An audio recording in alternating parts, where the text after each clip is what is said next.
So what do a correctional officer, a prosecutor, and an oncologist all have in common? I mean, on the surface, absolutely nothing. Right, exactly. But according to this really fascinating lecture from Busan, this was delivered back in 2026, all three of these professionals are trapped in the exact same illusion. Yeah, an illusion about what their jobs actually are. And that illusion is quietly destroying their health. The cost of that misunderstanding is just massive. Like when people misinterpret why they are placed in these highly stressful, really challenging The environments. friction. Exactly. The friction doesn't just cause career burnout. It actually manifests as profound physical and psychological suffering. Which is exactly what we are unpacking in today's deep dive. We're looking at a transcript that essentially attempts to completely reinterpret the profession of a correctional officer. And really, by extension, any incredibly demanding job you might have. Right. It shifts the identity from being a quote unquote worker to being a social researcher. A huge shift. It is. And to set the stage for you listening, this whole philosophy was triggered by a very specific, deeply vulnerable question from the audience, right? Yeah. So a listener who had been following the speaker's lectures for, I think, 6 years stepped up to the microphone. Wow, 6 years. Yeah, a long time. And this person works as a correctional officer. Mm. But the catalyst for their question wasn't just job dissatisfaction. It was their own failing body. Ah, right. They've been battling these chronic health issues since their 30s.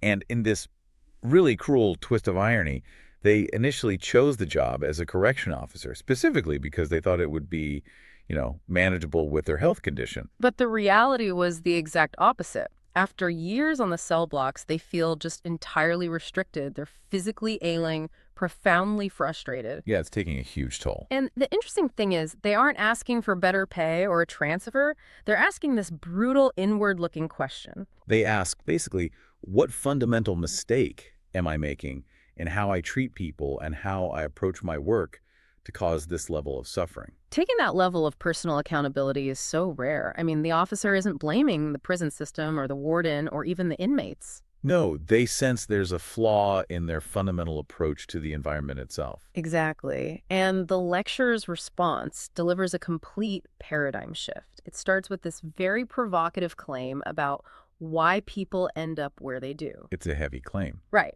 The speaker looks at this ailing correctional officer and basically says, you voluntarily go to prison every day because your mass, meaning your fundamental energy, your psychological weight, is actually similar to the people locked inside. That is an incredibly dense, heavy statement to throw at someone who has, dedicated their life to law enforcement. Seriously, let's break down the mechanics of that, because if I'm putting myself in the shoes of that officer, my immediate reaction is intense defensiveness. Oh, absolutely. Like, wait, so you're telling a law-abiding, hardworking civil servant that they possess the same fundamental mass as convicted felons? It sounds awful at first. Right, it sounds almost insulting. It's like telling a zookeeper they belong in the cage. Are they really saying a law-abiding guard is the exact same as a criminal? The text actually anticipates that exact friction. The lecturer is absolutely not saying the officer is a criminal or that they commit crimes. Okay, so what do they mean by mass, then?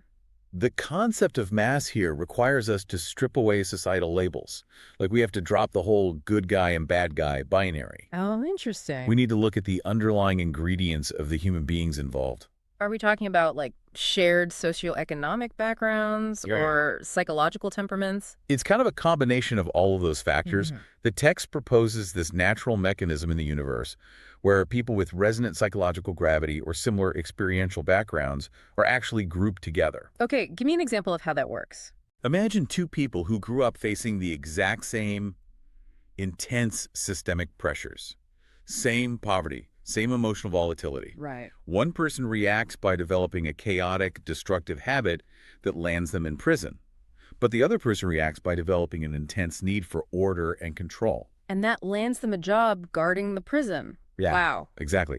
They are two sides of the exact same equation. They share the same underlying data set, even though their behavioral outputs were completely different. That makes a lot of sense. And that is the core of the natural law being presented here. The universe groups these similar masses together in a specific environment for a very specific reason. Which is so they can study each other. The environment is basically designed to force them into close proximity. Right. So the text is arguing that spending 30 years walking a cell block is not a punishment for the officer. And it's not just a way to earn a pension either. No, not at all. The source material expands on this mechanism by pointing to the wider justice system. Specifically, it talks about prosecutors and judges. Oh, yeah, let's look at that. Think about the daily reality of a prosecutor. They spend 3 decades of their life entirely surrounded by thieves, scammers, and thugs. That's a lot of darkness. Right. From a conventional standpoint, you'd look at that and think, what a bleak, toxic environment to spend your one life in. But through the lens of this lecture, that environment is a highly calibrated laboratory.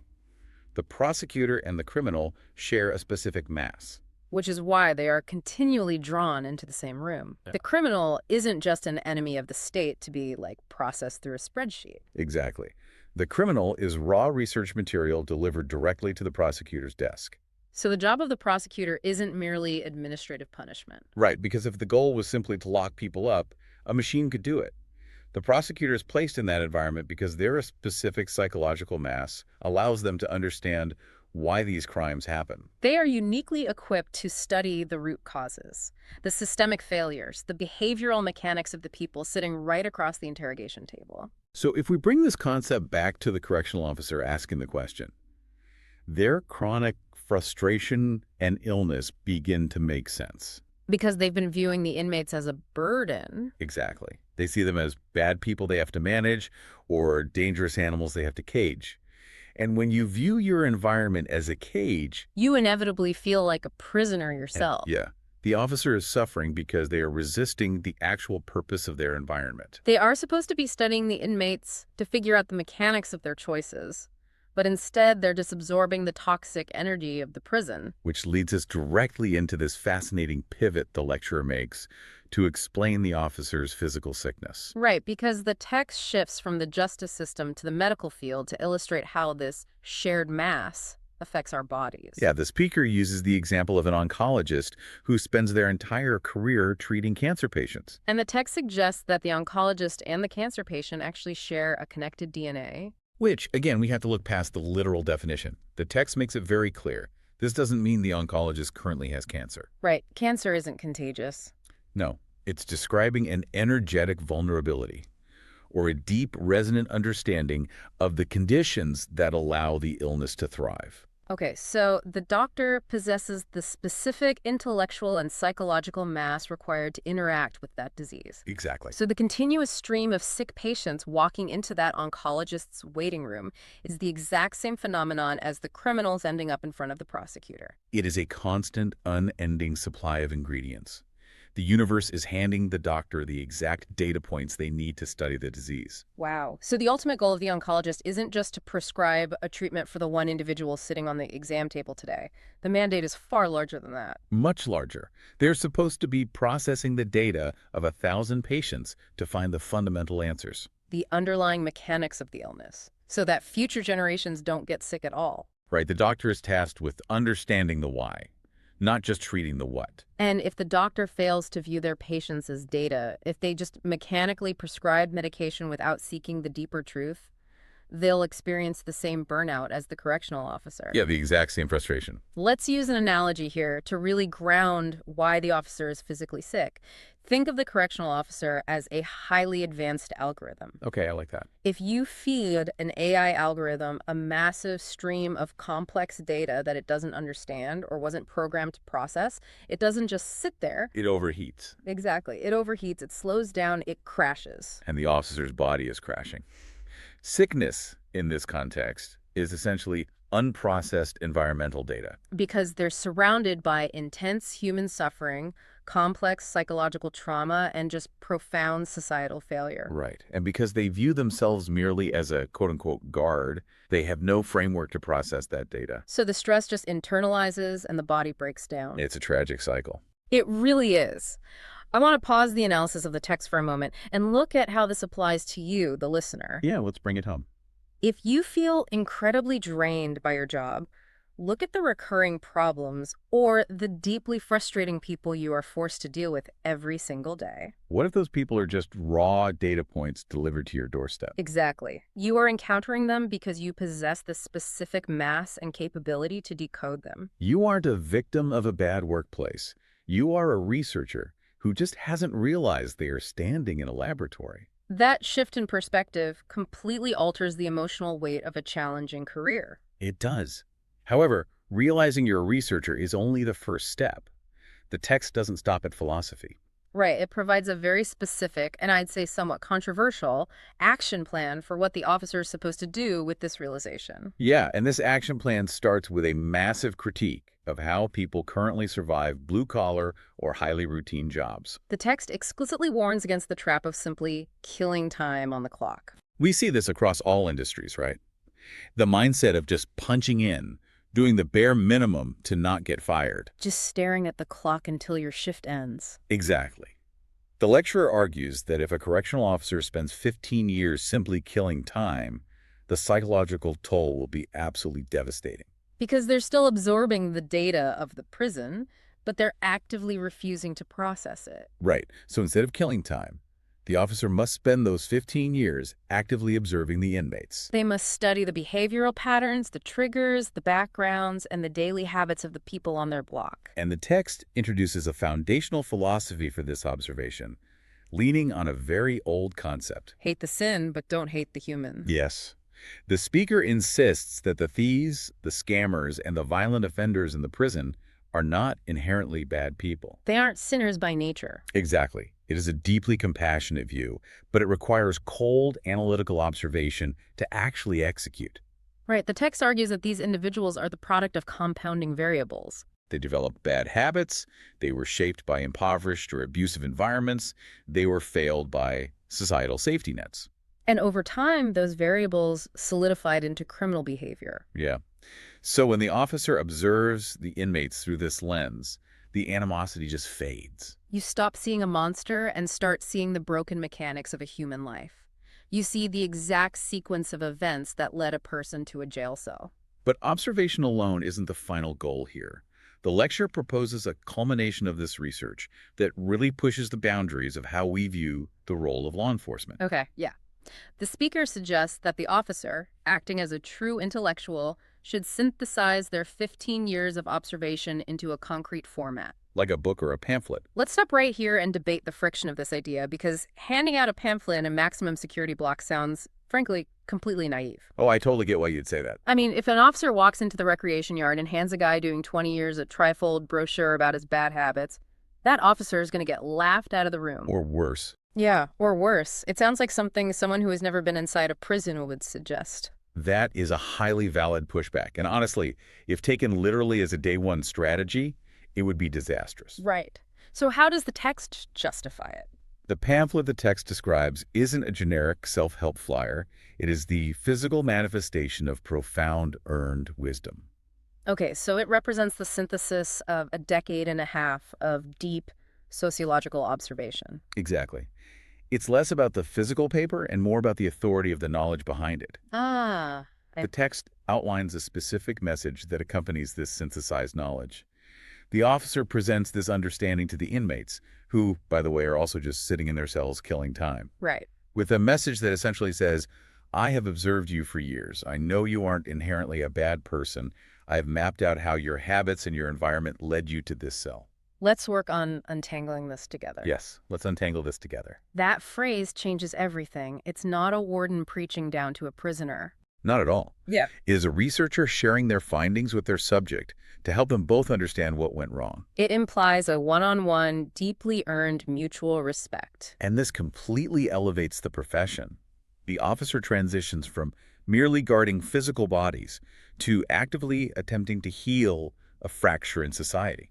They are utilizing their highly specific, challenging environment to provide a cure for the exact ailment they were sent there to study. It is an incredibly noble framework. It really is.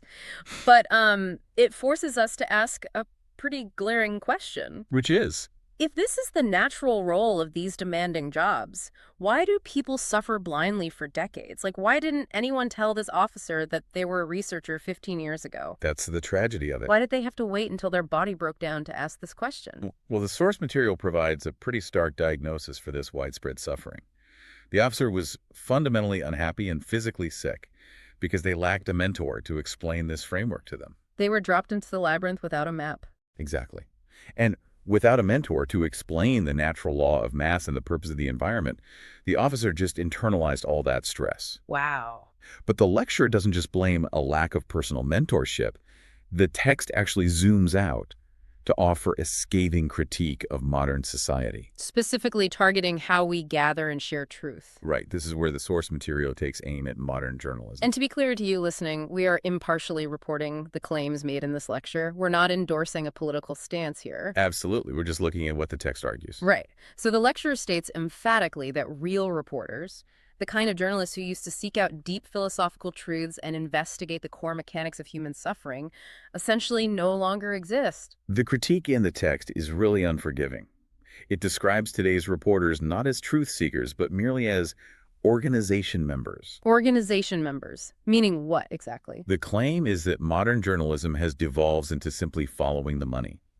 People attach themselves to whatever narrative pays the bills just to make a living. Rather than hunting for the actual complex truth of why society is fundamentally struggling. Exactly. And if you think about it, it's the exact same trap as the prison guard killing time on the clock. Oh, wow. Yeah, clocking in, doing the bare minimum required by the corporation, and completely ignoring the deeper realities of the environment. The parallels are very intentional.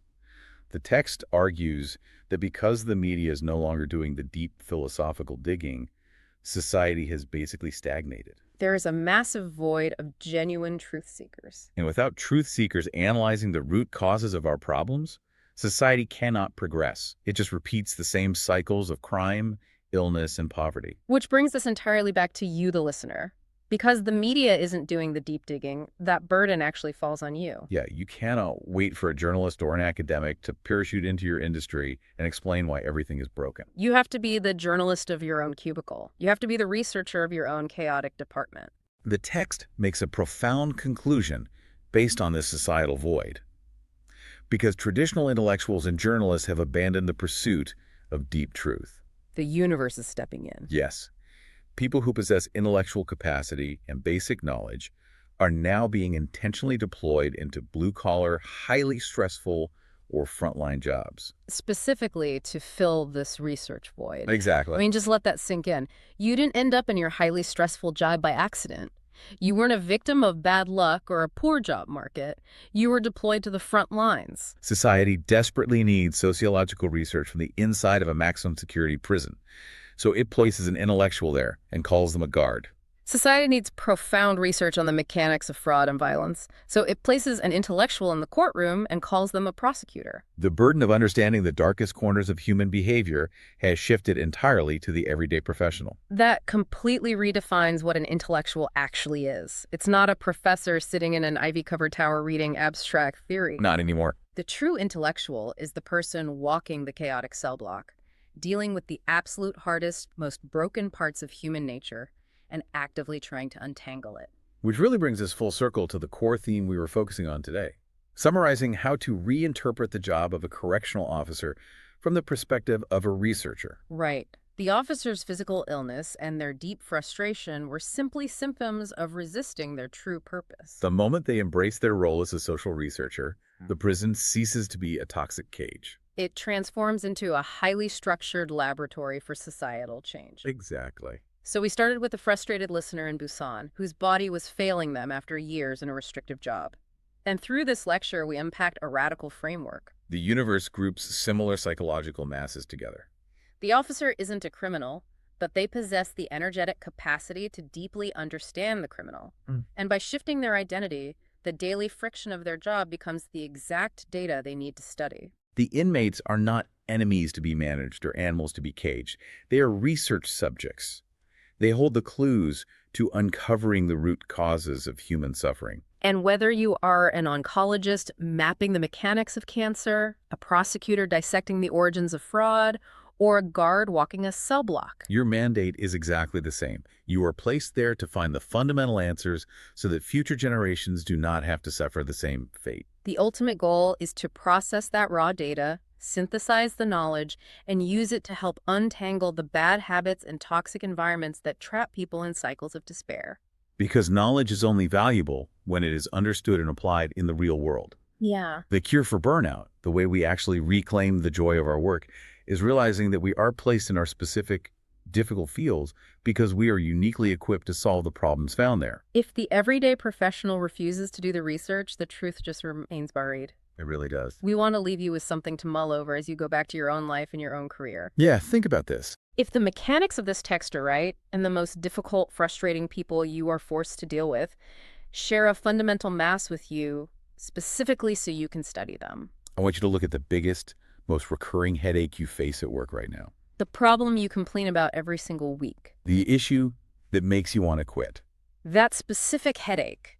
If that headache isn't a punishment from the universe, but rather a highly specific research assignment perfectly tailored for your intellect, what is the universe waiting for you to discover?